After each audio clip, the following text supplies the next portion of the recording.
Jangan nyampe. Sambil kalah itu.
Suara Mbak Nita, tadi katanya nggak pecah suara Mbak Nita.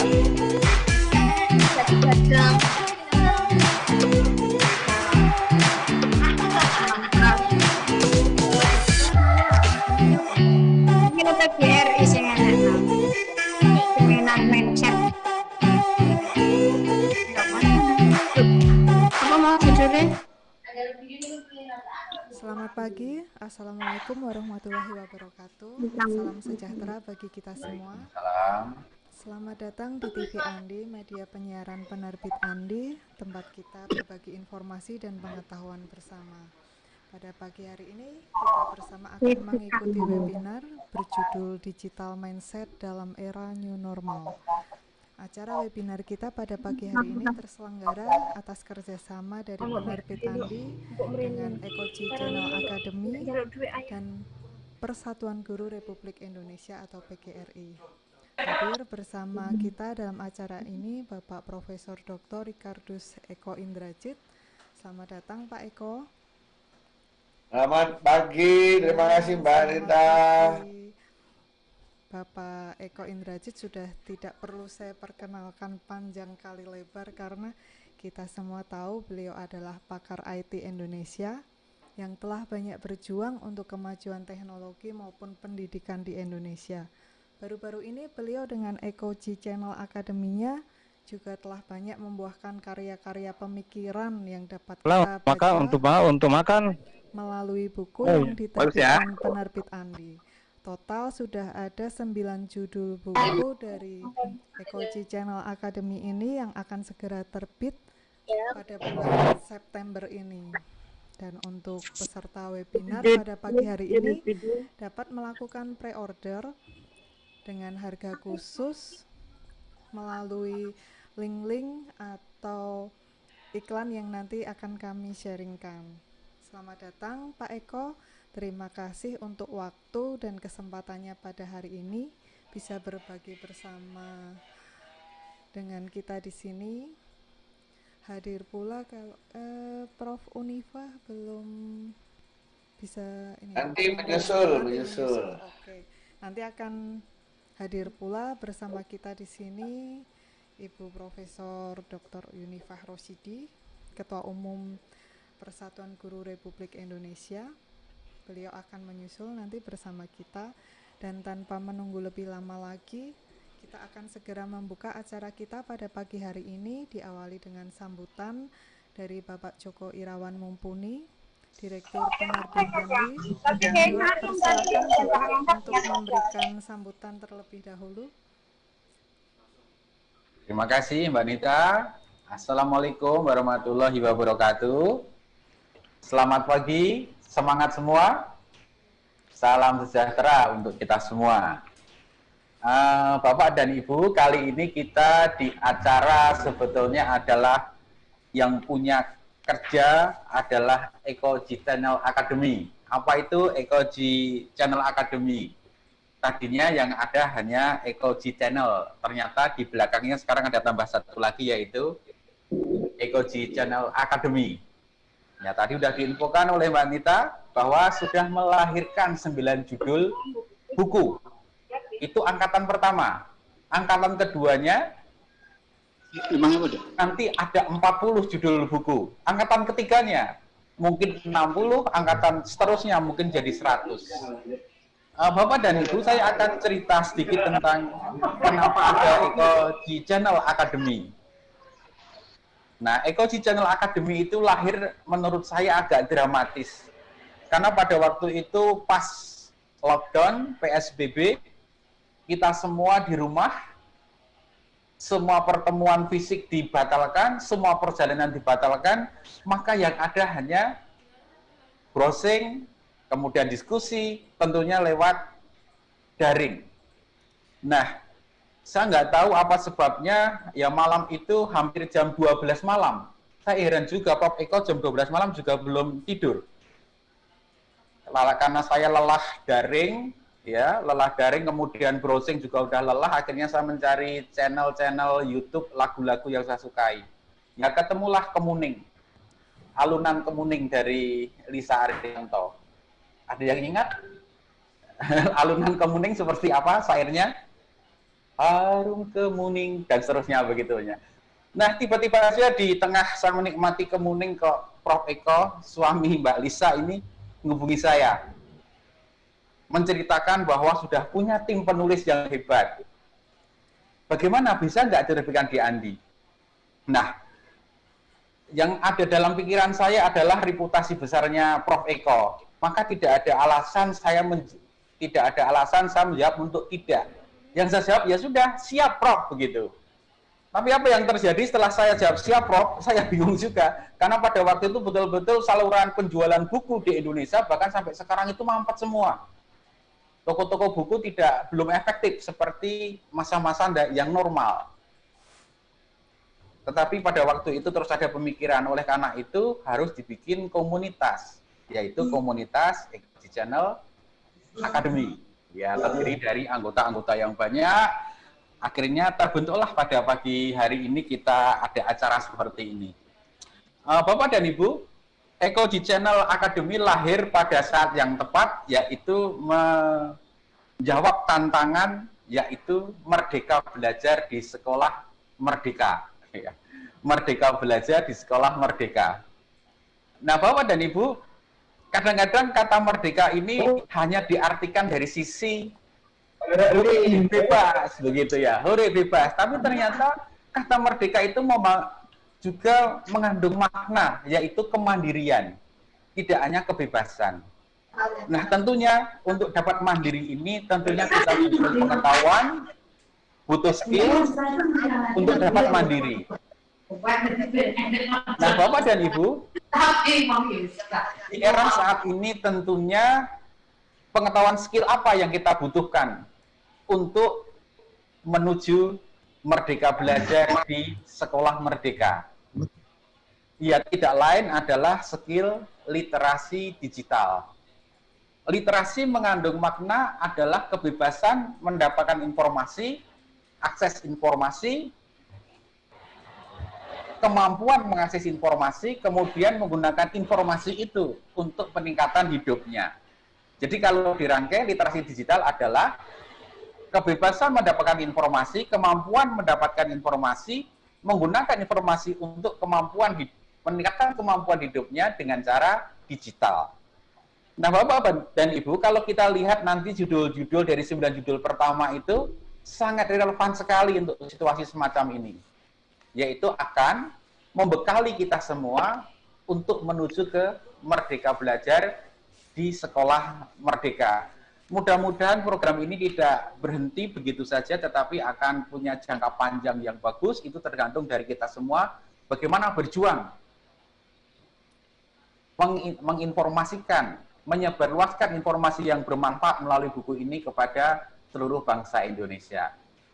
Begitu sambutan saya. Terima kasih Mbak Nita. Semoga apa yang sudah kita mulai ini tidak akan berakhir begitu saja dan kita tetap optimis ke depan buku-buku yang lain akan kita terbitkan. Terima kasih. Wassalamualaikum warahmatullahi wabarakatuh. Waalaikumsalam. Oke, terima kasih Bapak Joko Irawan Mumpuni atas sambutannya, dan kita tidak akan berpanjang kata berlama-lama lagi untuk masuk ke acara inti kita. Kita akan membahas langsung dengan Bapak Profesor Ricardus Eko Indrajit, sesi yang disampaikan mengenai digital mindset di dalam era new normal. Untuk waktu dan tempat kami persilahkan kepada Prof. Eko, silahkan untuk segera memulai. Waktu dan tempat kami persilahkan, Prof. Terima kasih Mbak Anita, terima kasih Mas Joko, kakakku tercinta, Bapak Ibu guru, teman-teman sekalian di seluruh wilayah tanah air, selamat pagi, selamat berakhir pekan. Saya rasa luar biasa ini bapak-bapak, ibu-ibu guru, di mana nih akhir pekan semua lagi bersantai dengan keluarga, tapi Anda meluangkan waktu untuk bisa mengikuti sharing pada hari ini. Sesuai dengan judulnya, saya diminta untuk men-sharingkan mengenai digital mindset. Nah, digital mindset itu luas. Kali ini saya fokuskan digital mindset untuk pendidik. Jadi untuk guru, untuk dosen, untuk orang tua, untuk instruktur, dan lain sebagainya. Dengan studi kasus, karena waktu kita tidak lama, studi kasusnya guru penulis kilat. Wah, ini Pak Joko bahasanya nih. Mantap. Guru penulis kilat. Nah, di depan Anda ini ada 9 gambar kalau nggak salah ya. Iya, 9. Nah, inilah 9 guru penulis kilat yang belakangan ini menulis bersama saya yang tadi diceritakan oleh Pak Joko, angkatan pertama. Nanti mereka akan bersama saya sharing ke bapak-bapak dan ibu-ibu sekalian.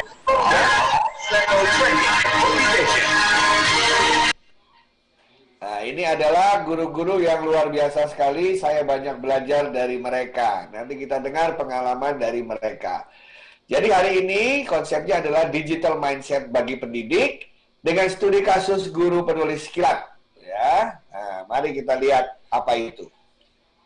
Tapi sebelumnya jangan lupa Ekoji Channel, subscribe, like, dan share. Nah, itu Mbak Anita ya, jangan lupa ya. Sudah, Prof. Bagi para guru-guru yang belum subscribe, subscribe ya. Jangan lupa like, jangan lupa share. Nah, oke. Bapak Ibu sekalian, apakah yang dimaksud dengan digital mindset? Saya cari definisi yang sederhana dulu ya.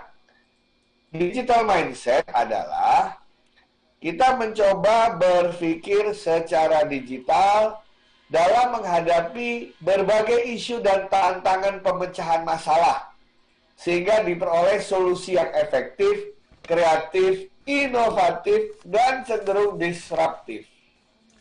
Tadi Pak Joko sudah cerita bagaimana sekarang itu situasi serba sulit. Mau menerbitkan buku, kertas mahal sekali, kalau ditaruh di toko buku nanti siapa yang beli, karena semua sekarang sedang stay at home. Sementara yang namanya pendidikan harus berjalan terus. Ilmu berkembang terus. Apa yang harus kita lakukan? Nah, itu adalah contoh bagaimana menghadapi permasalahan ini, tapi secara efektif, kreatif, inovatif, dan disruptif. Kenapa? Karena adanya fenomena digitalisasi. Ya. Jadi semua hal yang bisa dipindah dalam bentuk file, kayak buku bisa pindah dalam bentuk file, video dalam bentuk file, bahkan kita bertemu ini kan juga dalam bentuk elektronik. Nah, itu semua bisa melakukan atau menjadi solusi bagi permasalahan kita. Ya. Nah, seluruh profesi harus memiliki digital mindset jika ingin berhasil dan tetap relevan dengan kondisi zaman yang dinamis seperti sekarang ini. Ya, kalau Anda melihat Gojek lahir karena digital mindset, Anda melihat OVO lahir karena adanya digital mindset, Anda melihat Zoom seperti kita sekarang ini lahir juga karena adanya pemikiran digital. Ya, Anda melihat berbagai karya-karya lain seperti Bukalapak itu juga berpikir kreatif secara digital sehingga memberikan manfaat bagi kita semua. Nah, dari semua profesi yang harus memiliki digital mindset, yang paling utama harus memiliki ini adalah guru. Kenapa guru? Karena semua masyarakat kita, semuanya dididik oleh guru. Karena anak-anak kita lahir dari sekolah. Nah, guru yang memiliki digital mindset diharapkan bisa menularkan pemikiran kreatif inovatifnya kepada para siswa semua. Nah, hari ini saya akan sharing mengenai 5 ciri sederhana digital mindset untuk kalangan pendidik atau kalangan guru. Sebelum nanti teman-teman penulis akan sharing kisahnya, ya. Mari kita mulai digital mindset. Digital mindset yang pertama. Dulu kita itu sebagai guru atau sebagai siswa selalu menunggu ilmu diberikan oleh pihak lain. Ini zaman saya SD, SMP, SMA, nunggu aja ilmu dikasih sama guru saya. Saya nunggu ilmu dikasih orang tua saya. Saya nunggu ilmu dikasih teman saya. Ini sudah berubah. Dengan digital mindset, kita tidak bisa lagi menunggu ilmu, tapi kita harus bisa menjemput ilmu secara mandiri dan independen. Nah, dalam kondisi PJJ seperti sekarang ini, kalau Bapak Ibu menunggu dikasih tahu pemerintah, menunggu ada seminar, menunggu nanti ada yang ngajarin, maka kita akan kalah bersaing dan itu bukan digital mindset. Tapi yang namanya digital mindset, ketika kita mengalami masalah, ketika kita bingung, kita menjemput ilmu secara mandiri dan independen. Kenapa? Karena di bawah itu, jejaring komputer menanti jari-jari tangan kita. Banyak orang yang ketika mendapatkan masalah, diam aja, nunggu ada yang ngasih tahu. PJJ misalnya. Bagaimana cara mengukur karakter anak-anak dalam kondisi PJJ? Ketika bingung, ya sudah, biar aja bingung. Tapi bukankah ada ribuan contoh yang sudah dilakukan di seluruh dunia yang ada di internet? Tinggal Anda memerintahkan jari-jari ini untuk searching, mencari jawaban. Jadi Bapak Ibu guru sekarang adalah era menjemput ilmu, bukan menunggu ilmu. Ya, jadi kalau kita ditunggu diajarin, maka kita berada dalam dunia masa lalu. Kita belum memiliki digital mindset. Digital mindset adalah menjemput ilmu secara mandiri dan independen. Itu adalah mindset yang pertama. Jadi Bapak Ibu sekalian, jangan pernah berkecil hati ketika kita tidak mengetahui banyak hal. Karena kita tahu atau tidak tergantung jari-jari tangan kita. Ya, jadi jangan pernah lagi menunggu diberikan orang lain, tapi kita cari secara independen. Karena sekarang di internet semua telah ada. Itu yang pertama. Ya. Yang kedua, dulu setiap kita masuk kelas, tugas kita satu. Kita ajarkan konten kepada peserta didik. Pendekatan ini sudah ditinggalkan di seluruh dunia. Kenapa? Karena semua konten yang mau Bapak Ibu ajarkan sudah ada di YouTube. Semua konten fisika, kimia, biologi, matematika, sosial, kewarganegaraan, dan lain semua secara bebas ada di internet. Sehingga kalau konten kita ajarkan lagi di dalam kelas, itu sama saja kita membuang-buang waktu untuk diri kita sendiri maupun membuang waktu bagi peserta didik kita. Tapi tugas kita utamanya sekarang adalah menanamkan kompetensi pada peserta didik. Tidak mungkin kita bisa menanamkan kompetensi tanpa ada knowledge atau tanpa ada konten. Inilah yang dikatakan oleh Mas Menteri kita harus pindah dari content based ke outcome based education. Outcome based education intinya adalah siswa kita bukan tahu apa, tapi siswa kita bisa apa. Saya ulangi. Bedanya zaman dahulu adalah siswa didik kita tahu mengenai apa. Tapi sekarang intinya adalah setelah siswa didik bertemu kita, mereka bisa apa? Nah, beda ya antara tahu apa dengan bisa apa. Kalau dia bisa mengerjakan sesuatu, artinya dia pasti tahu. Tapi tidak sebaliknya. Dia tahu, tapi tidak bisa apa-apa. Ya, itu namanya cuma hafalan. Itu namanya cuma pengetahuan kognitif saja. Nah, ya, jadi kenapa ini bisa terjadi? Dulu tidak mungkin. Dulu tidak mungkin. Kenapa? Dulu tugas guru adalah mengajarkan konten kepada peserta didik. Kenapa? Karena dulu belum ada internet. Dulu belum ada komputer. Dulu yang namanya ilmu adanya di catatan gurunya. Dulu namanya ilmu adanya di buku-buku gurunya yang cuma ada beberapa buah saja. Jadi dulu memang yang mengajarkan konten. Tapi dalam digital mindset, tugas kita menanamkan kompetensi pada peserta didik. Karena ilmu, konten, anak-anak sudah bisa mendapatkannya secara free, secara gratis di internet. Tinggal kita sekarang melalui konten itu, kita tanamkan kompetensi yang mereka miliki. Ya. Kemudian itu adalah mindset yang kedua. Mindset yang ketiga. Nah, dulu kita selalu belajar dulu teorinya, prakteknya belakangan. Nah, ya. Belajar dulu, nanti prakteknya kalau semua sudah mengerti. Bahkan di perguruan tinggi ada matematika 1, matematika 2, matematika 3. Kadang-kadang kita bingung ini untuk apa ini, prakteknya untuk apa. Diajarkan integral, kita nggak tahu integral untuk apa nantinya.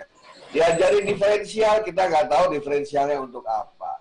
Diajarin sistem pencernaan makanan, kita nggak tahu praktekannya bagaimana. Tetapi dalam digital mindset, ya, berubah. Belajar sambil praktek itu biasa sekarang, Bapak Ibu sekalian. Ya, lihatlah anak-anak kita yang nggak bisa main gitar.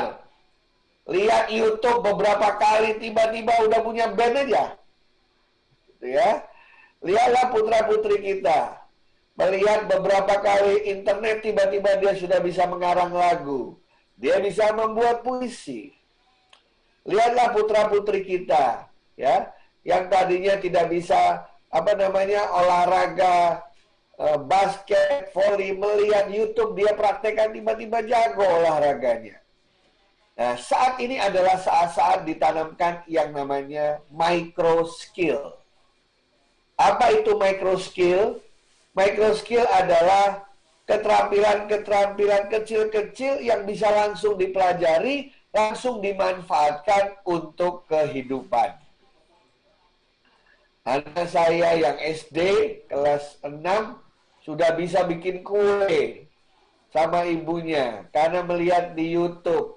Tiba-tiba sekarang dia menjadi pemasak handal di rumah dan dia menikmati sekali itu. Anak saya yang paling kecil tiba-tiba bahasa Inggrisnya sudah cas-cis-cus dengan pronunciation yang luar biasa seperti orang barat, padahal tidak pernah belajar bahasa Inggris. Oh, dia belajar dari internet. Itu namanya adalah micro skill, micro skill. Generasi Z adalah generasi yang mudah bosan. Kadang-kadang kita kalau ngajar teori dulu, prakteknya belakangan nanti. Mereka bingung buat apa kita belajar ini kalau tidak dipraktekkan.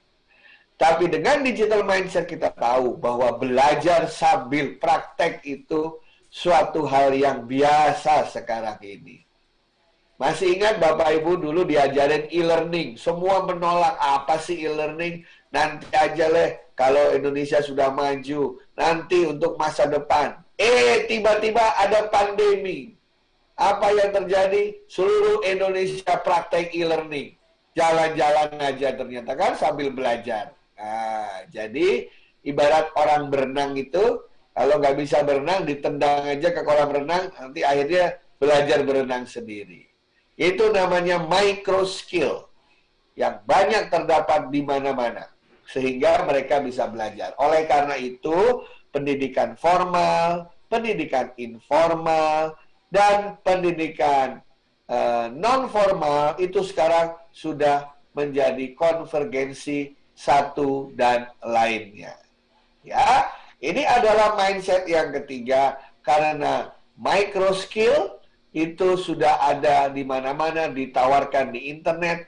Jadi anak-anak langsung bisa belajar sambil menikmati prakteknya di lapangan.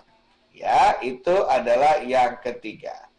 Contoh berikutnya adalah, nah, dulu kita berpikir bahwa peserta didik yang masuk ke kelas kita dari SD ke SMP, SMA, itu adalah kertas kosong yang harus diisi. Itu teori lama. Saya selalu menganggap bahwa siswa adalah manusia cerdas yang perlu dibentuk. Jadi, saya selalu memiliki konsep bahwa putra-putri kita yang masuk dalam kelas itu pintar-pintar semua, cerdas-cerdas semua.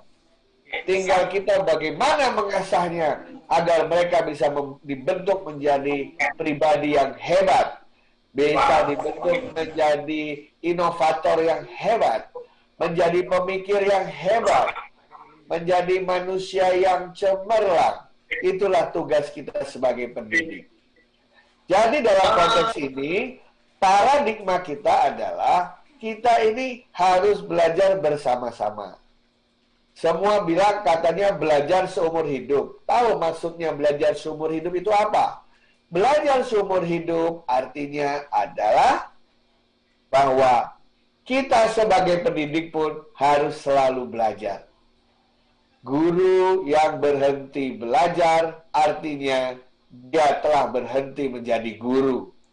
Saya ulangi, guru yang berhenti belajar artinya dia telah berhenti menjadi guru. Karena yang namanya belajar adalah proses seumur hidup. Ya, dan yang terakhir, ini yang bolak-balik disampaikan oleh Mas Menteri kita. Kebanyakan kita selama ini tidak berani untuk berkarya. Kita selalu mengatakan berkarya itu nanti kalau sudah dewasa. Berkarya itu nanti saja kalau kita sudah matang. Berkarya nanti saja kalau kita sudah hebat. Berkarya nanti saja kalau pengetahuan kita sudah penuh. Pertanyaannya, kapan pengetahuan penuh? Katanya belajar itu seumur hidup. Jadi sekarang filosofinya harus diganti. Bahwa segala usia terbuka untuk berkarya. Kenapa? Karena karya-karya yang bersifat digital itu mudah diciptakan dan mudah dikembangkan. Disinilah prinsip digital mindset yang saya pakai untuk mengundang penulis-penulis muda untuk bisa menulis bersama saya. Jadi ceritanya tadi Pak Joko sudah menceritakan kisah ini sebelumnya. Jadi apa itu Bapak Ibu sekalian? Selama pandemi saya membuka channel YouTube Ekoji Channel. Setiap hari saya sharing apa yang saya miliki. Saya tidak peduli yang mendengar 1 orang, 2 orang, 1000 orang. Yang penting saya ingin men-sharingkan apa yang saya miliki. Toh gratis, ya. Toh gratis, semua bisa lihat seluruh dunia, tidak hanya seluruh Indonesia. Ya. Wah, ini Prof. Unifah sudah baru masuk ini. Ketua Umum PGRI. Selamat datang Prof. Unifah. Ya, Prof. Unifah adalah Ketua Umum PB PGRI. Ya, Profesor Unifah Rosidi adalah Ketua Umum PB PGRI, di mana saya mendapatkan amanah dari beliau untuk membantu guru-guru se-Indonesia. Nah, ini bunda saya ini. Prof. Unifah sudah masuk, mungkin masih paralel dengan yang lain. Apa kabar Prof. Unifah? Belum terdengar suaranya ya. Nah, dari sini Bapak Ibu sekalian, dengan berpikir bahwa semua orang bisa berkarya, maka dalam channel itu tiba-tiba setelah berbicara dengan Pak Joko, keluarlah pertanyaan ini. Menulis buku dalam 2 minggu untuk diterbitkan. Mungkinkah? Wah, pertanyaannya itu. Ini saya ditantang, bukan ditantang, saya diberi kesempatan oleh Om J waktu itu, sahabat saya, Om Wijaya Kusuma itu, untuk bisa mengajarkan cara menulis ke guru-guru se-Indonesia. Tapi tantangannya luar biasa waktu itu oleh Om J. Saya disuruh ngajarin guru-guru menulis, tapi ngajarinnya bukan pakai Zoom. Ngajarinnya bukan pakai You Meet Me. Ngajarinnya bukan pakai Webex, bukan pakai Google Meet. Suruh mengajarnya menggunakan WA, menggunakan WhatsApp. Bayangin, saya disuruh ngajarin cara menulis, tapi lewat WA. Dari situlah saya sharing dengan guru-guru se-Indonesia lewat WA, lewat teks gitu ya, lewat WA. Dan saya tantang, ada tidak yang mau menulis bersama saya? Saya menjadi penulis kedua, Bapak Ibu guru menjadi penulis pertama. Di sana dalam 2 minggu. Habis itu kita kirim ke penerbit Andi, kita lihat siapa tahu mereka bersedia diterbitkan, dan hasilnya Bapak Ibu sekalian, angkatan pertama menghasilkan 9 buku. 2 minggu menulis, 2 minggu revisi, ya, 2 minggu kemudian diedit dan akhirnya disepakati oleh penerbit Andi. Ya, kita tepuk tangan untuk guru-guru yang hebat ini semua yang ada di dalam ruangan ini. Semua ada di sini. Dan Bapak Ibu guru, ini ada saksinya Prof. Unifah ya. 9 buku ini kemarin pagi kami presentasikan di depan Pak Nadiem Makarim, Mas Menteri kita yang kebetulan berkunjung ke PGRI. Kami tampilkan kisah ini ke 9 buku ini. Ini adalah gelombang pertama. Gelombang kedua sudah dibuka yang namanya September Ceria. Nah, Pak Joko terkaget-kaget sendiri karena di September Ceria diperkirakan akan terbit 40 buku baru. 40 buku baru dari para guru-guru seluruh Indonesia. Nah, Bapak Ibu ini silakan bergabung, tapi nanti setelah September Ceria ya. Kata Pak Joko, boleh deh kita bikin Oktober, November, tapi yang nggak boleh Desember, kata Pak Joko. Karena judul lagunya Desember Kelabu, katanya begitu. Karangan ayah mertua, gitu ya. Kalau September Ceria kan Vina Panduwinata. Nah, dari sini kayaknya saya jualan obat nih.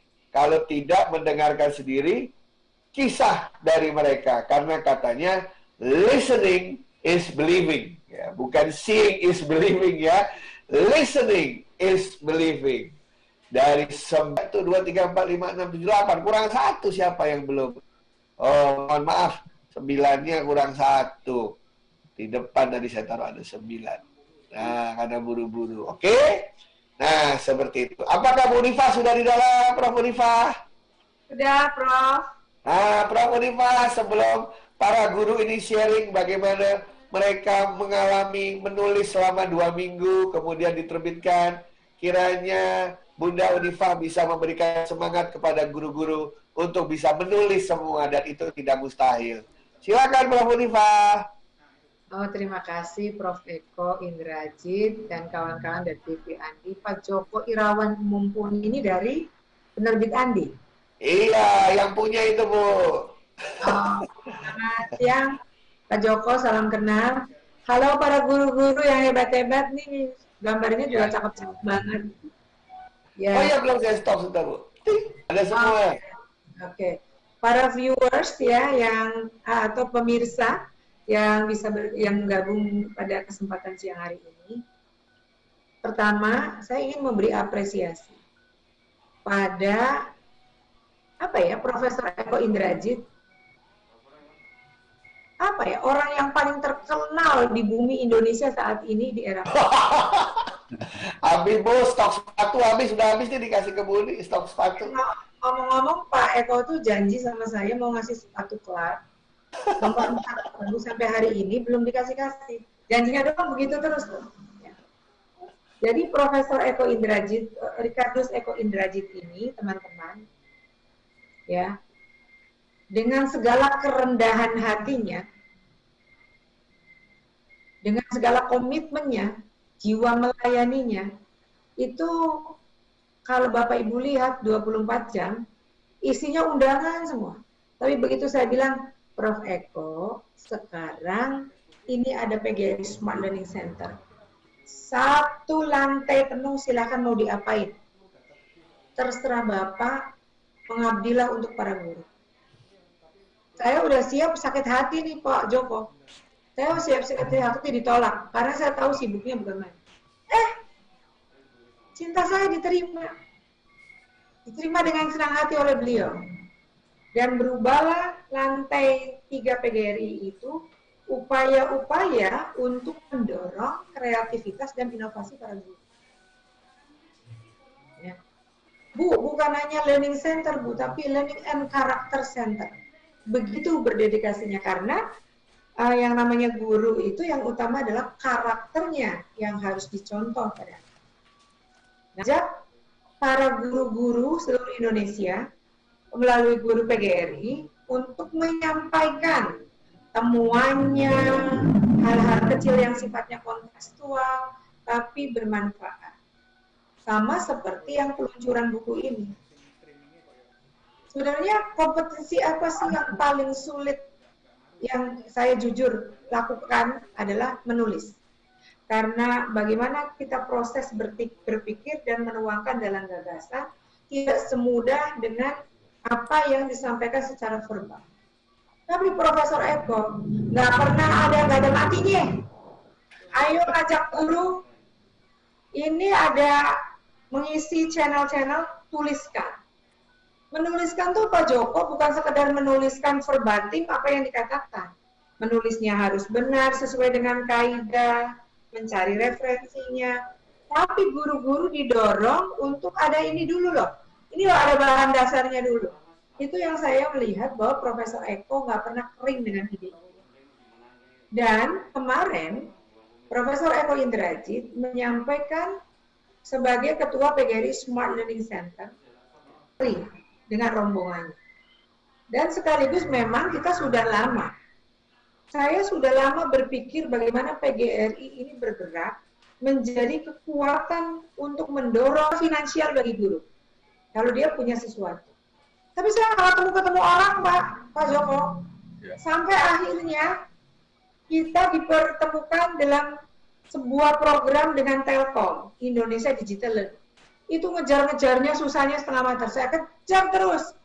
Dan alhamdulillah dengan segala kesederhanaan hati beliau mau mendedikasikan, dan saya ingin mengucapkan selamat kepada para guru yang luar biasa. Pak Bu Guru, aku gimana dong ajarin bisa supaya bisa menulis dalam waktu 2 minggu? Prof Eko, gimana dong? Ya, saya juga mau diterbitkan bukunya, dengarkan Profesor Eko, terus kemudian menulis gitu. Dan tulisan-tulisan itu Pak, akan saya minta satu paket untuk lomba-lomba yang kita punya. Sebagai suatu bentuk apresiasi, karena kita mau ada lomba ini, lomba itu, dan kita giveaway yang ingin kita berikan kepada guru akan bagus kalau menggunakan buku-bukunya Profesor Eko, sekaligus memberikan motivasi pada adik-adik para guru tadi yang bersemangat, dan sekarang ada guru-guru lain yang akan mulai menulis lagi. Selamat Profesor Eko, selamat kepada adik-adik tadi para guru. Semoga ini menjadi pemantik guru yang lain untuk menulis, dan mari bergabung dengan PGRI untuk terus berkarya. Profesor Eko masih ada lagi karya-karyanya. Pak Joko ada lagi, nggak pernah ada habisnya. Kayaknya sampai terengah-engah. Sekarang lantai 3 pengurus besar itu, yang besar itu, sekarang sudah merambah ke bawah. Sudah merambah di paling bawah di gedung yang lantai dasar, ya, untuk TV guru, TV PGRI. Itulah Profesor Eko. Dan teman-teman, mari kita manfaatkan. Kita susah sekali yang orang yang sincere, orang yang punya hati mendedikasikan keseluruhan hidupnya buat pembelajaran bagi kita semua. Mari kita sama-sama belajar. Mari kita mendukung pemerintah daerah. Mari kita maju bersama. Dan kami undang Bapak Ibu bergabung dengan PGRI untuk mengikuti berbagai program-program lain yang menarik. Sukses Profesor Eko. Terima kasih Bunda. Terus Pak Joko, ini Mbak TV Andi, itu Mbak siapa yang cantik? Nita, Aku. Bu. Terima kasih, Prof. Anita, Bu. Halo Sudah Mbak Anita. berkenan mampir, Prof. Terima kasih. Nanti kita harus punya kayak gitu tuh Bu, di bawah lantai 1. Lah, Mbak Anitanya aja yang digopong gitu loh. Susah amat. Pokoknya kalau kita belum punya Mbak Anitanya aja. Kalau saya bisa Pak Eko Indrajit, masa nggak bisa membawa Bu Anita? Yang jelas TV Andi akan selalu support PGRI, Bunda. Oh, dari Nanti. Andi juga ya? Itu nanti sama TV Andi kita akan saling relay Bu. Oh, bagus Pak TV Andi, Pak. Pak TV Andi itu yang Pak Joko Irawan juga, Pak. Iya, dari penerbit Iya. Andinya penerbit Andi Bu. Oke. Matur nuwun Pak, monggo Pak. Di kami. Terima kasih Bu. Kita juga terima kasih. Kami mau ada yang mau Ibu. disampaikan, monggo Pak Andi saya dengarkan. Karena saya ini santai aja. Pak Barangkali Joko. Pak Andi, Pak Joko. Ya, yang saya hormati Ibu Unifah Rosidi, terima kasih atas selama ini dukungannya pada penerbit Andi, merestui untuk bekerja sama dengan Prof. Eko. Jadi saya dengar cerita banyak dari Prof. Eko tentang kebaikan hati Ibu Unifah. Udah, kebalik. Lunas. Belum, sepatunya belum lunas, enak. Betul Ibu, begitu. Sering diceritakan Bu Nifa begini-begini, akhirnya aduh kepengen ketemu sekarang, ketemu juga. Terima kasih Ibu. Ini karena waktunya terbatas, Prof. Eko juga mau melanjutkan di daring sebelah. Tentunya Prof. Unifah juga sibuk sekali. Sekali lagi terima kasih atas dukungannya Ibu. Suatu saat kami kepengen ketemu fisik, main di kantor Ibu. Makasih ya Ibu. Jadi sami-sami pamit ya, teman-teman guru. Iya, terima kasih. Terima Makasih, kasih Bu. sudah disempatkan. Assalamualaikum, selamat siang, salam, Om Swastiastu. Waalaikumsalam Ibu. Waalaikumsalam, Bu. Terima kasih. Pamit di Prof. Eko, terima Terima kasih. kasih Bu Nifa, salam semuanya. Bu hati-hati Bu, Cirebon merah jadi hitam tuh Bu. Kalau itu iya Mas. Yes. Enggak, saya di sini aja mau ke sebelah. Ini sudah 3 kali nih sampai kering nih rasanya ngomong terus dari pagi. Siap Prof. Bu. Eko ada siap. 6 ya. Pamit ya Prof, adakah yang sesuatu yang mau disampaikan Prof? Saya dengar dulu. Ya ini Bu Nifa, jadi ceritanya waktu kita kemarin uji coba kan jadi 9 buku Bu ya. Iya. Nah, awalnya memang banyak guru-guru yang tidak percaya. Ternyata begitu jadi 9 buku, kita buka gelombang kedua yang kita beri nama September Ceria, Bu. Iya. Jadi bukunya harus selesai sebelum 30 September. Nah, ternyata yang daftar, Bu, udah ada 41 judul. Wow. Nah, 41 judul. Dan seperti biasa nanti semuanya kayak buku terdahulu, kita kan ada logo PBPGRI juga Bu, karena ini guru-guru kita semua begitu. Ya. Ya. Wow, terima kasih. Ikut begitu. kita berluaskan lah supaya Ya, kebaikan. dan mereka juga mendapatkan ilmu menulis dari penerbit Andi Bu. Wow. Nah, termasuk cara memilih judul dan lain sebagainya. Saya boleh ikut nggak kalau pelatihan ikut? Nah, Pak Joko tuh mau bikin pelatihan, cara sederhana Bu, cara memilih topik yang laku aja Bu, itu lewat internet Bu, nanti mau diajarkan rame-rame kita bikin Bu. Oh asik, senang banget. Ya, begitu. Siap, Prof. Ya, minta doanya Bu, supaya 41 lolos semua Bu. Iya. Ya, insya Allah. Ya, Makasih, makanya- Prof. Eko. Satu lagi Bu, Ya. Bu Iva, yang hebat itu Prof. Eko apa? Tidak mau terima royalti. Royaltinya untuk guru semua. Walah. Bapak Ibu guru, terima kasih tuh. Beliau itu memang hatinya pelayan, Pak. Ada tulisannya beliau itu bagaimana melayani itu. Sangat menyentuh. Itu bagaimana beliau bercerita, bagaimana. Itu luar biasa. Ya, Memang itu makasih Pak satu. Joko. Bu, nanti kita bikin waktu ulang tahun PGRI November, kita undang penulis Indonesia, kita pecahkan rekor muri, Bu. Siap-siap, Prof. Ya, Pak Joko ya. Ini baru lagi ide sekarang Pak Joko. Kemarin kita ngomong. Tiap hari bertelur terus. Itu Pak Joko idenya suruh mecahin rekor muri katanya. Matur nuwun nggih. Matur nuwun Bu Rima. Ya baiklah Pak Joko, Mbak Anita, sekarang saya ingin mengundang langsung yang mengalami Pak Joko. Oke. Dari 9 itu siapa mau duluan nih? Ada 9. Siapa mau duluan? Masing-masing bisa sharing 5 menit. Siapa dulu? Ladies first. Ladies first. Bu Teresia dulu. Tolong dinyalain itu, masih mute itu. Masih mute itu, Bu. Nggak masuk, masih mute itu. Atau siapa? Ada yang lain. Kok masih mute ya, Bu? Bu Teresia belum bisa menyalakan itunya, handphone-nya. Atau host bisa tolong? Sudah. Hostnya, silahkan. Ya, baik. Terima kasih untuk kesempatannya, Prof. Eko. Bisa terdengar suara saya? Bisa, Bu. Bagus, loud and clear. Oke, ya baik.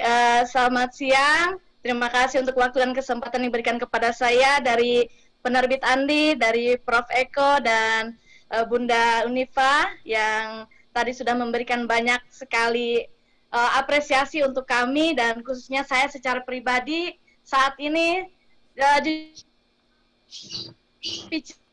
sampaikan apa karena begitu senangnya, begitu bersyukurnya saya bisa terlibat langsung dalam kegiatan ini. Halo, ya. Jadi untuk sedikit mungkin saya menceritakan, saya juga berterima kasih kepada Om Jai dan juga PGRI yang telah memberikan kesempatan kepada saya sebagai salah satu guru di Indonesia yang mengikuti pelatihan menulis dan mencoba untuk menjawab tantangan yang diberikan oleh Prof. Eko. Saat itu untuk Bapak dan Ibu ketahui, proses untuk bisa menulis buku 2 minggu itu memang kalau saya katakan itu proses yang berdarah-darah juga ya, karena memang saya pernah menulis buku sebelumnya, akan tetapi dengan tantangan yang seperti ini adalah hal yang baru dan pertama kali dalam hidup saya. Nah, kemudian buku yang saya tulis itu sendiri berawal dari istilahnya keprihatinan saya terhadap situasi saat ini, di mana saat ini kita sedang mengalami pandemi dan akhirnya saya berpikir untuk bagaimana mengubah mindset saya, yaitu seperti yang disampaikan Prof. Eko tadi tentang digital mindset-nya. Jadi sebagai guru kita harus melihat peka melihat situasi seperti apa yang saat ini guru-guru butuhkan. Akhirnya saya mengambil satu topik tentang ubiquitous learning. Nah, ubiquitous learning ini sendiri nanti Bapak dan Ibu bisa melihat dari sinopsisnya. Kemudian dari sinopsis itu saya menggambarkan bagaimana ubiquitous learning itu hubungannya atau pengertiannya adalah bahwa kita bisa belajar di tengah pandemi ini, belajar secara lebih merdeka atau merdeka belajar itu dengan cara kita hanya menggunakan klik atau belajar semudah klik itu dengan menggunakan jari-jari kita, yaitu tepatnya dengan menggunakan mobile phone dan juga jaringan internet. Jadi kalau sebelumnya e-learning itu ya memang ada setiap tren pendidikan itu seperti e-learning itu juga ada apa istilahnya, ada kegunaannya, ada keunggulannya. Akan tetapi saya melihat ubiquitous learning itu juga merupakan salah satu bentuk pembaharuan. Sehingga di situ saya tertarik untuk mengembangkan dan tentunya akan sangat bermanfaat bagi kita.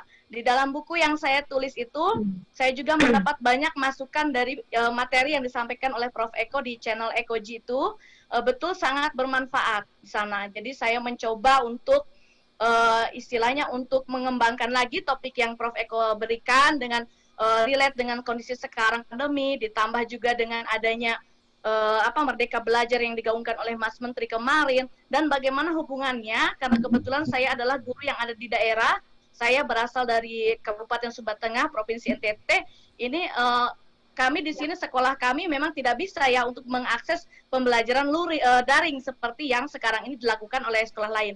Akan tetapi dengan adanya keterbatasan, saya mencoba menuangkan dalam buku saya itu bahwa ada ini salah satu bentuk dengan hanya menggunakan HP saja, HP Android yang kalau kita lihat di sini dari harga 500.000 itu sudah ada, jadi bisa terjangkau. Kalau laptop terus terang di sini kami guru-guru hanya guru-guru yang menggunakan, tetapi anak-anak belum mempunyai, sehingga saya mengatakan bahwa ini ada model ya menggunakan pembelajaran yang bisa kita gunakan hanya menggunakan HP saja. Kemudian setelah itu saya tuangkan misalnya ketika kita ingin mengakses sumber belajar. Contohnya dari ada rumah belajar Kemdikbud sesuai dengan motonya, yaitu belajar di mana saja, kapan saja, dan dengan siapa saja. Tetapi di sini saya lebih tekankan kepada bagaimana saja caranya kita belajar. Contohnya tadi memanfaatkan HP untuk belajar.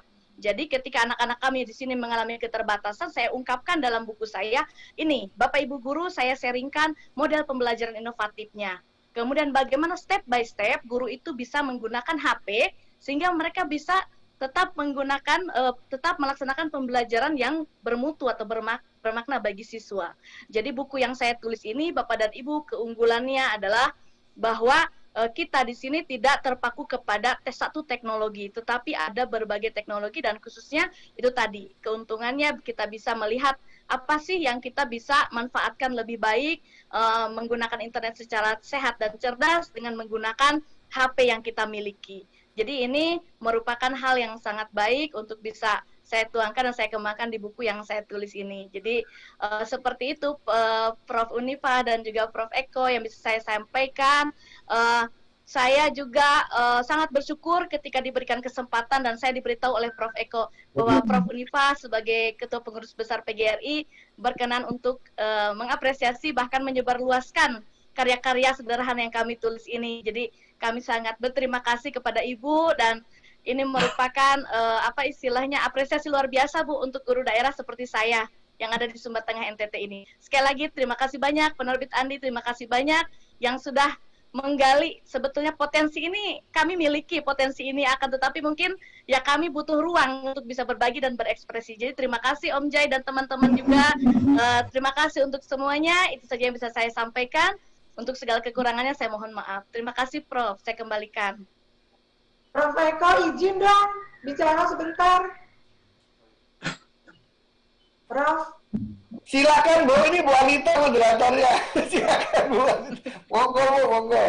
Ibu Teresia itu ngomongnya kayak sepur gitu loh. Menunjukkan kecerdasannya. Aduh, terima kasih Bunda.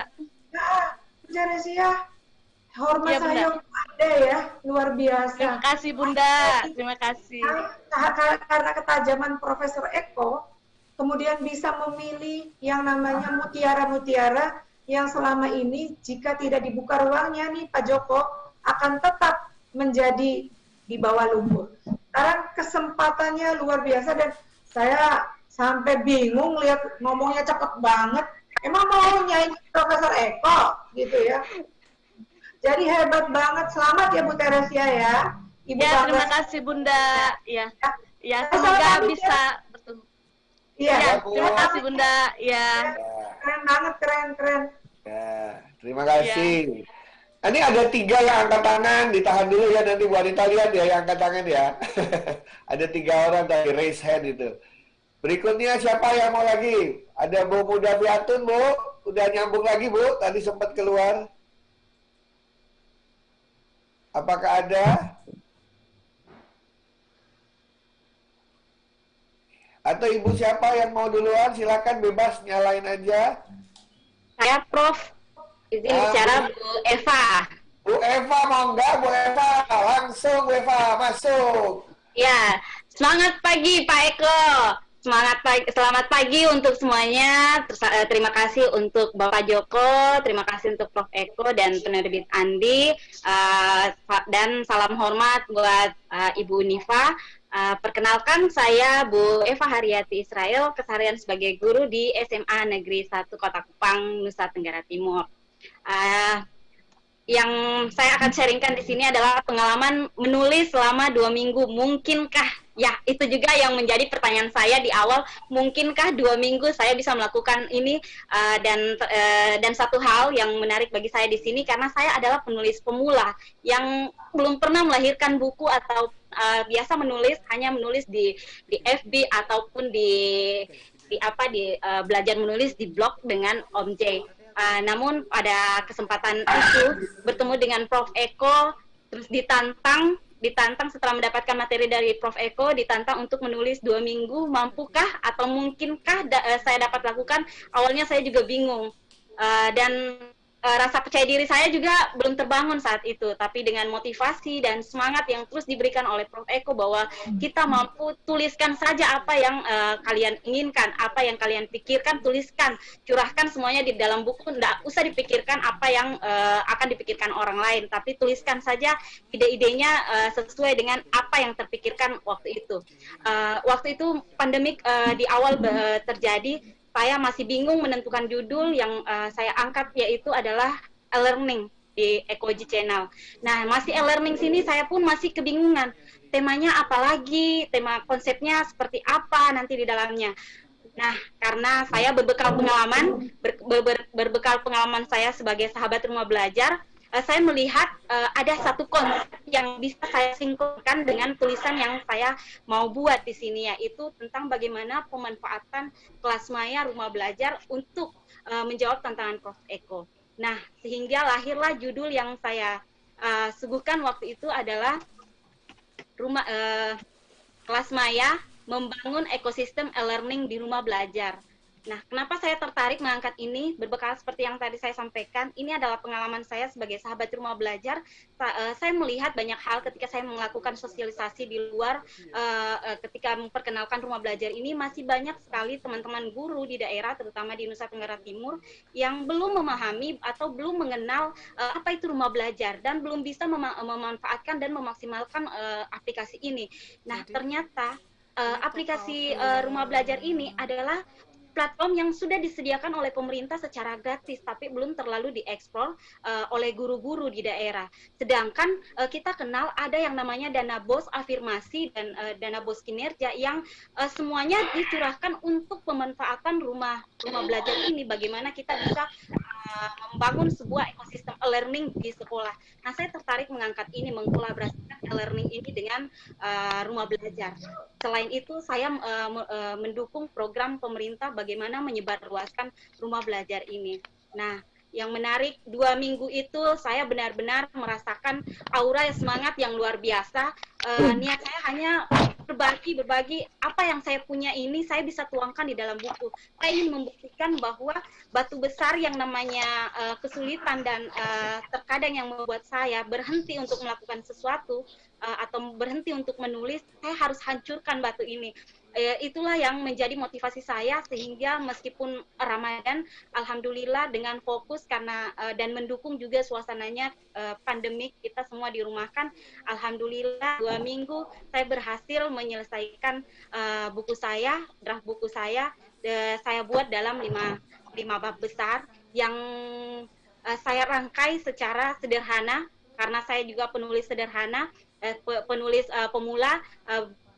Bahasa yang saya gunakan juga ya bahasa yang mungkin apa adanya, belum terlalu nampak bagaimana saya mempolakan tulisan, tapi saya yakin dan percaya dengan membaca buku ini insya Allah dengan mudah dapat diaplikasikan. Saya menulis di dalam buku ini 5 bab besar yang saya mulai dengan konsep hingga dengan implementasi pemanfaatan e-learning di rumah belajar ini, hingga juga sampai pada tahap implementasi analisis model yang digunakan untuk menggunakannya, hingga dengan penilaian yang dapat langsung diimplementasikan oleh teman-teman guru di daerah. Mengingat teman-teman saya di daerah itu, saya termotivasi untuk membantu mereka bagaimana mereka bisa menggunakan buku ini dengan mudah untuk dimengerti dan mengimplementasikannya dengan baik. Dan alhamdulillah 2 minggu luar biasa saya mendapatkan motivasi dan semangat yang luar biasa dari Prof. Eko, dan saya bisa buktikan bahwa saya bisa menulis dan menyelesaikan tantangan itu 2 minggu, dan alhamdulillah hari ini bukunya insya Allah launching. Terima kasih Prof. Eko. Saya selalu ingat bahwa cita-cita itu harus dikejar seperti Laskar Pelangi, dan itu adalah kata-kata yang sampai hari ini akan selalu menjadi motivasi saya. Terima kasih lagi. Prof. Eko atas semua dukungannya dan bimbingannya selama ini. Terima kasih juga untuk penerbit Andi sudah bersedia memberikan kami kesempatan dan menerbitkan buku kami. Terima kasih dan salam hormat untuk semuanya. Terima kasih. Bu Eva, kabarnya Bu Eva bukunya juga sampai terdengar ke Kepala Pustekom ya? Ya, Prof. Eko, satu hal yang membanggakan bagi saya, apresiasi yang luar biasa. Alhamdulillah buku ini disambut baik oleh teman-teman Duta Rumah Belajar dan beberapa orang-orang penting di Pustekom, dan saya berhasil mendapatkan kata pengantar dari Kepala Pustekom Bapak Gogot Suharwoto yang dengan senang hati memberikan kata pengantarnya waktu itu. Alhamdulillah ini sebuah apresiasi bagi saya guru pemula. Terima kasih Prof. Eko. Tahu nggak Bu Eva, Pak Gogot bilang apa ke saya? Dia bilang begini, sudah lama kami ingin menulis mengenai rumah belajar nggak jadi-jadi. Bu Eva nulis 2 minggu jadi, makanya diapresiasi. Iya Prof, saya juga mendapatkan apresiasi yang sama seperti itu Prof, luar biasa. Saya tidak menyangka dan itu adalah hal yang benar-benar memotivasi saya bagaimana untuk selanjutnya saya bisa menghadirkan lagi buku-buku yang berikutnya lagi. Terima kasih Prof sudah membuka kesempatan untuk saya. Saya ternyata bisa untuk menulis menghasilkan sebuah buku. Terima kasih. Terima kasih. Siapa lagi berikutnya teman-temanku tercinta? Tadi. Ya? Siapa ini? Dita. Silakan Dita. Ya.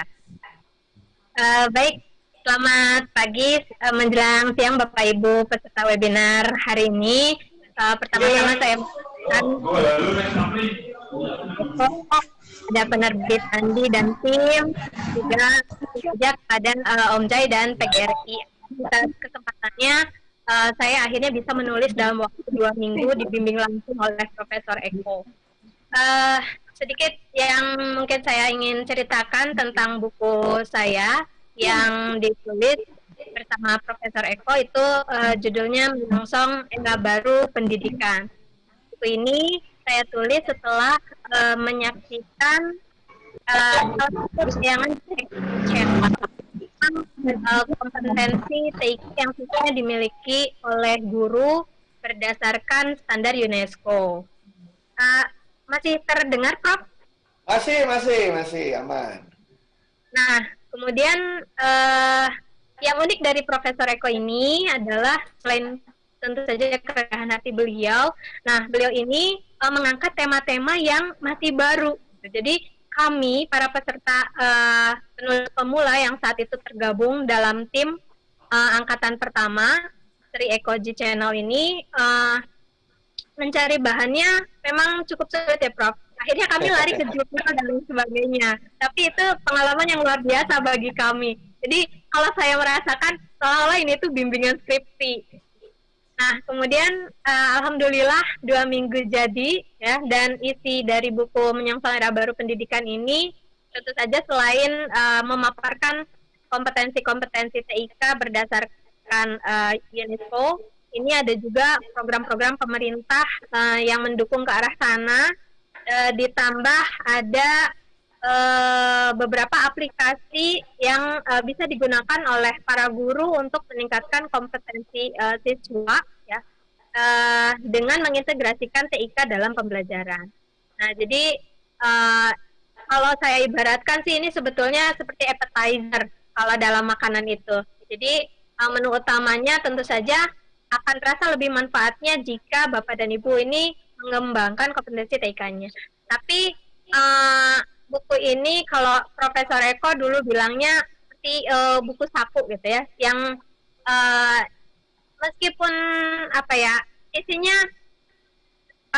padat gitu insya Allah dan bermanfaat. Saya sungguh bersyukur bisa dibimbing oleh Profesor Eko, dan seperti tadi Bu Unifa bilang, Bunda Unifa bilang, Profesor Eko ini luar biasa ya, mengabdikan dirinya untuk guru.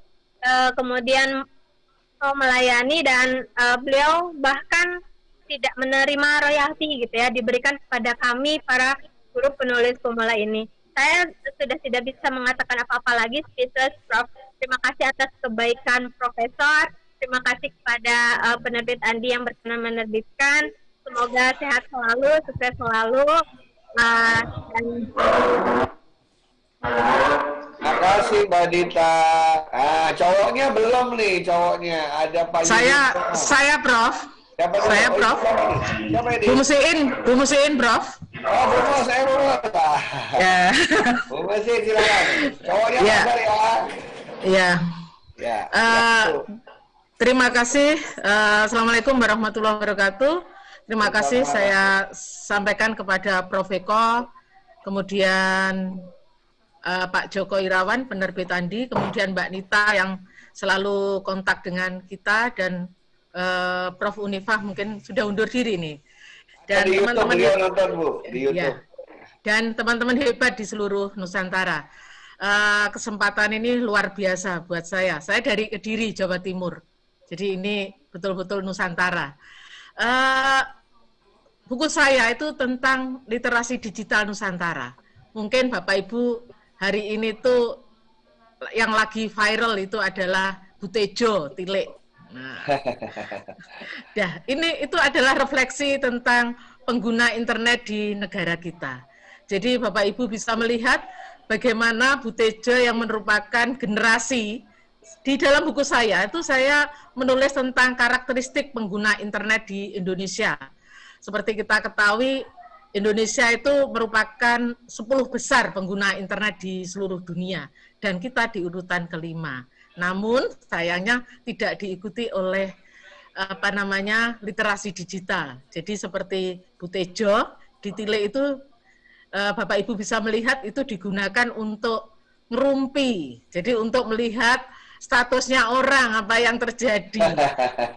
Jadi itu yang membuat saya tertarik. Makanya di dalam buku saya itu saya membagi karakteristik pengguna internet di Indonesia, dan data yang saya pakai itu dari Asosiasi Penyelenggara Jasa Internet Indonesia. Itu menarik sekali karena ternyata masing-masing generasi itu yang dilihat itu juga berbeda, kemudian perilakunya itu berbeda sesuai dengan zaman mereka dibesarkan. Seperti generasi saya, Bapak Ibu di usia-usia saya, itu yang disenangi mungkin hanya selfie, kemudian diunggah di status, dan lain-lain. Jadi di buku saya itu masing-masing generasi itu punya karakteristik tersendiri. Dan makanya saya menulis buku ini tuh supaya ada, paling tidak buku saya itu bisa menjadi pencerahan. Apa sih ekosistem literasi digital di Indonesia, mulai dari keluarga, sekolah, kemudian sampai di level masyarakat.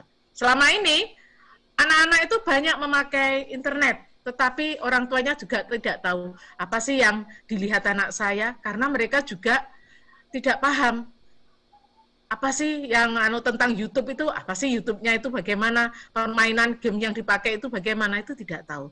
Jadi ini nanti saya gunakan sebagai acuan saya untuk pemberdayaan masyarakat. Kebetulan saya juga bekerja di pemberdayaan masyarakat, Prof. Eko, Pak Andi. Jadi di lembaga swadaya masyarakat, dan ini bisa menjadi bekal supaya masyarakat itu menjadi literate digital. Jadi tidak hanya sekedar selfie, tetapi mereka itu paham, oh ini loh manfaatnya, seperti yang saya tadi disampaikan oleh Pak Joko tentang literasi digital itu mengambil, memperoleh dan menggunakan untuk kebermanfaatan bersama. Dan saya banyak mendapatkan inspirasi banyak itu dari Ekoji Channel tentang digital mindset. Jadi kita bisa menggunakan internet tetapi mindset kita tidak berubah. Nah, itu di buku saya nanti akan saya bahas. Ini sekalian promosi. Jadi kalau dibuka semua nanti tidak tertarik. Bukanya sedikit-sedikit saja. Itu Pak Joko sudah nyiapin nanti. Akan ada 9 webinar itu ya Pak Joko ya? Ada 9 webinar, masing-masing cerita bukunya nanti. Wajib melaksanakan webinar. Ya, saya kira itu, dan untuk prosesnya sama dengan yang lain, berdarah-darah tetapi ternyata bisa. Terima kasih. Assalamualaikum warahmatullahi wabarakatuh. Waalaikumsalam. Pak Joko, saya lupa kemarin saya janjiin Pak Nadim loh kirim satu-satu nanti karya ibu-ibu dan bapak ini. Oke, siap. Nanti Mbak Nita akan siapkan kirimkan. Ya, ya silakan berikutnya. Yang cowok belum ya? Pak Roma, Pak Ivan. Ya, siap, Prof. Ya, Pak Roma, monggo. Nah, ini dari jauh juga nih Pak Roma ini, ya. Ya, selamat siang buat Prof. Eko, Pak Joko, tadi ada Bu Prof. Univa. Terima kasih sudah diberi kesempatan untuk hadir pada kesempatan ini. Untuk kesekian kalinya berbagi, ya saya dari SMA 5 Tanah Toraja. Background yang ada di belakang saya itu pasti depan sekolah saya. Jadi kalau lagi pusing, keluar saja di emper sekolah, menengok ke bukit, ada yang mengilhami dari sana. Mudah-mudahan waktu Prof. Eko datang di Toraja tahun lalu, sempat ke sana dengan istri tercinta. Sempat, oke. Ya, berbicara tentang pengalaman menulis ini, saya selalu mengawalinya dengan berterima kasih kepada PGRI, karena saya pasti terlibat dalam kepenulisan ini karena diawali oleh dilibatkannya seorang anak muda seperti saya yang kadang dilihat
Iya. Boleh saya tambahkan sedikit, Bu Dwinita?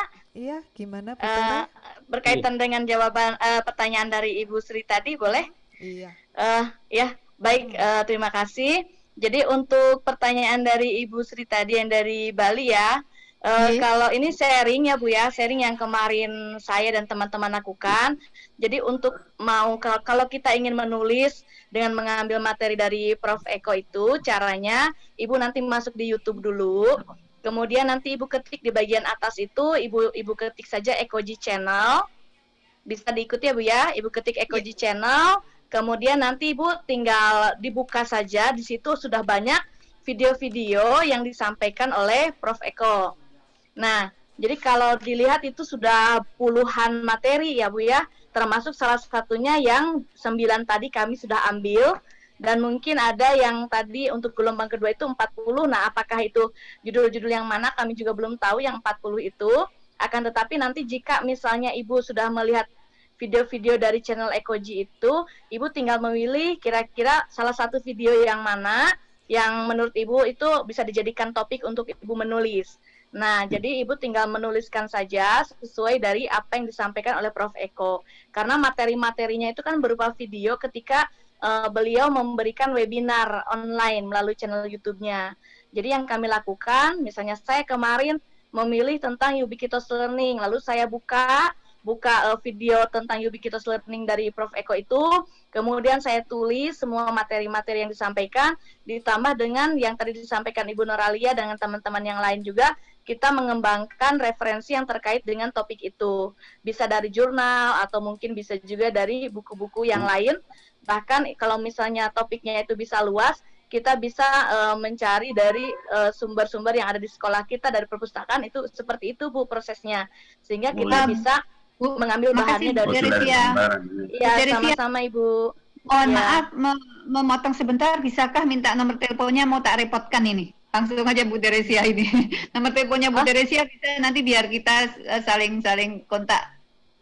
Ya, nomor HP saya ya Bu ya. Bisa saya tulis di chat ya nomor HP saya. Ya, oke. 085 2-nya 4 kali 01 100 01100 085 222 01 100. Iya, betul Ibu. Oke, nanti Bu Teresia siap Bude ganggu ya. Mohon bantuannya nanti. Terima kasih Bu, siap. Silahkan teman-teman yang lain untuk memanfaatkan waktu yang luar biasa ini, monggo dipersilahkan. Terima kasih. Oke, terima kasih. Makasih Mbak Nita, Prof. Sri Dewi dari Bali ya Ibu. Kemudian terima kasih juga Bu Tere yang sudah berbagi pengalamannya menulis dan bagaimana mengambil materi dari channel Ekoji di YouTube. Terima kasih. Kemudian karena keterbatasan waktu, seumpama sudah tidak ada lagi yang ingin ditanyakan atau disampaikan, kita telah masuk. Halo, ya? Halo? Ya, gimana Pak? Ya.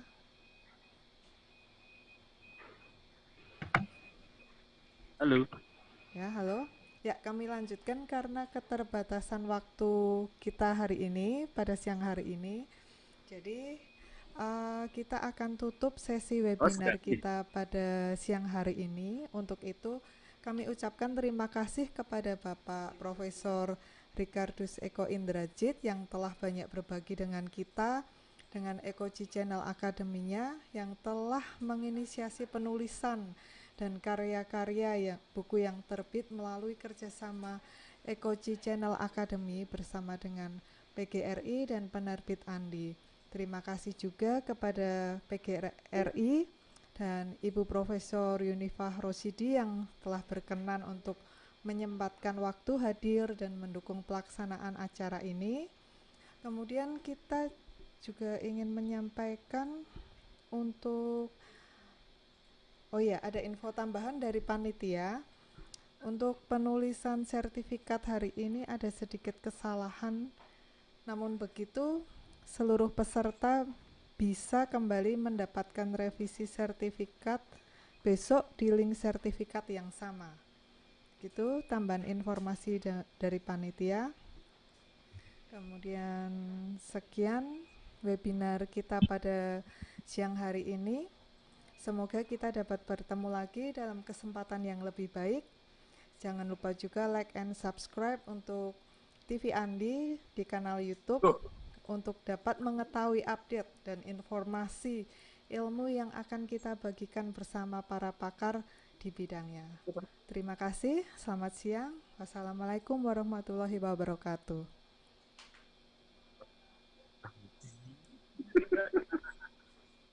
Waalaikumsalam warahmatullahi wabarakatuh.